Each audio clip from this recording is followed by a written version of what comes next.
Hi, my name is Oliver Wolfe, and I'm the audio editor at the SNB. And today I'm here with Sophia Corinne, who just did a Scarlet session with us.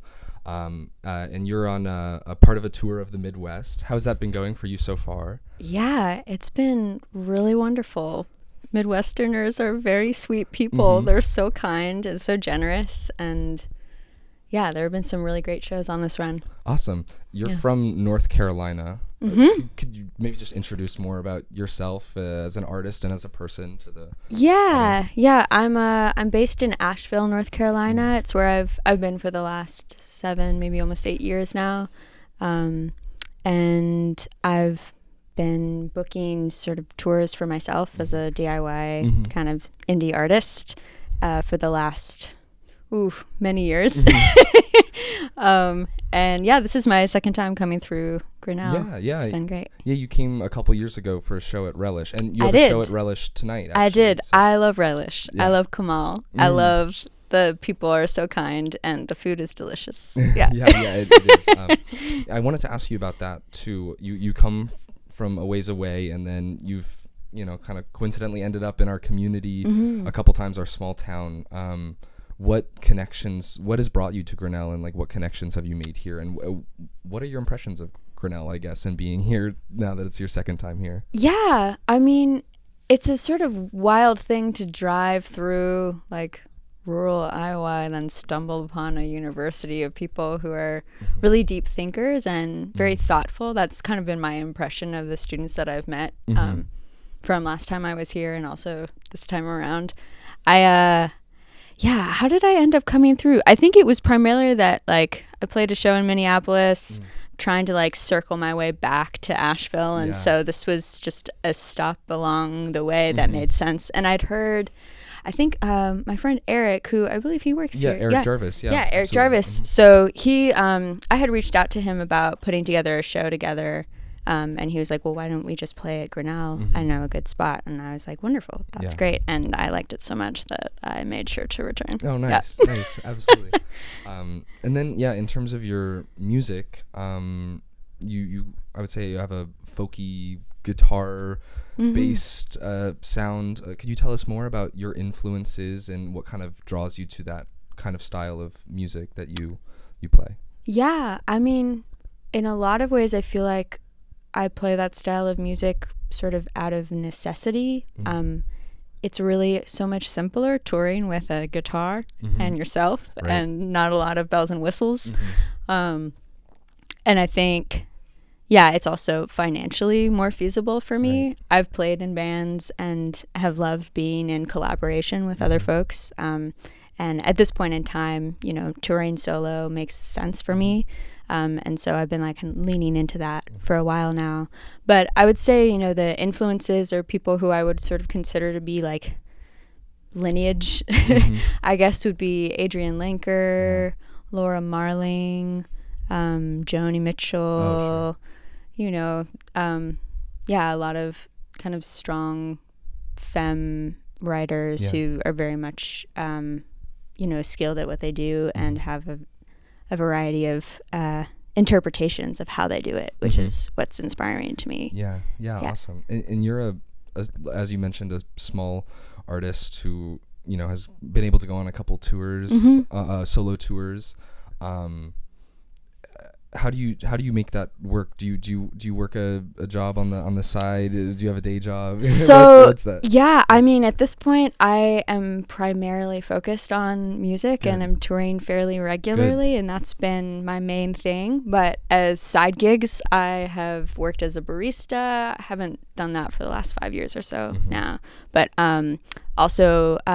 Really, since COVID, I started working as a nanny for various different families and found that to be, so wonderful.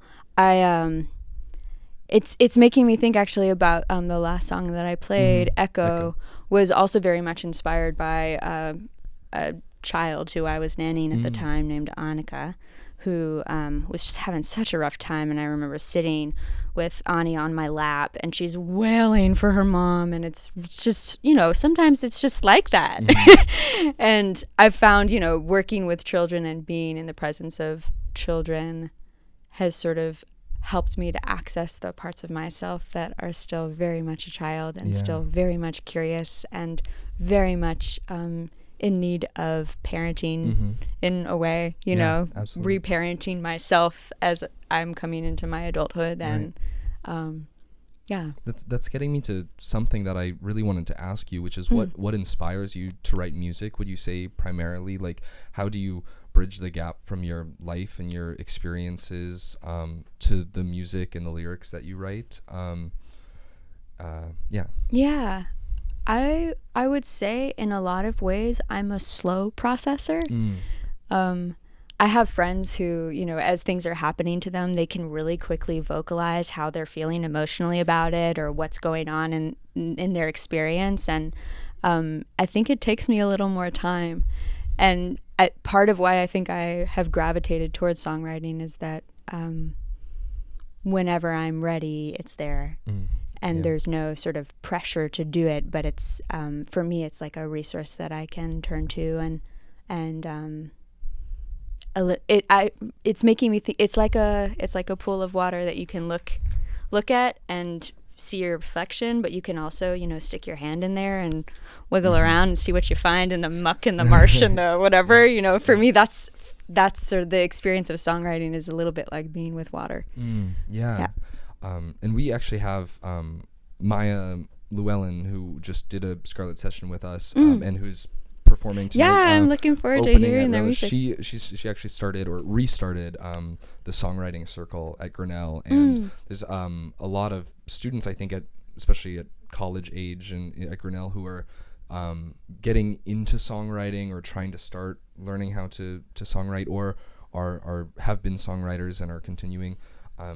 My last question is, do you have any advice for the students of Grinnell, or just anybody who might be interested in writing a song or songwriting? What would you say to them based on your own experience making the music that you make? Yeah, I guess what's coming to mind in this moment is that it doesn't have to be a song in the sort of structural verse chorus thing. Like, for me, some of my favorite things that I've ever written have come from accessing more of a sort of stream of consciousness thing where I'm, you know, going for a walk and melody pops into my little brain and I start to hum along and words start to come, and there's a sort of playfulness and a spontaneity.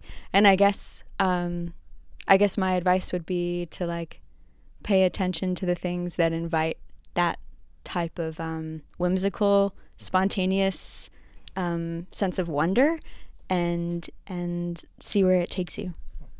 That's great advice. Yeah. Thank you so much for recording a Scarlet session. If you didn't see it, make sure to watch the Scarlet session. And unfortunately, this will be out after Sophia's performance tonight. But yeah, Sophia's performing at Relish House tonight. So thanks for coming to Grinnell and giving us a visit. Thanks for having me. Absolutely. That was great. Yeah. Thank you.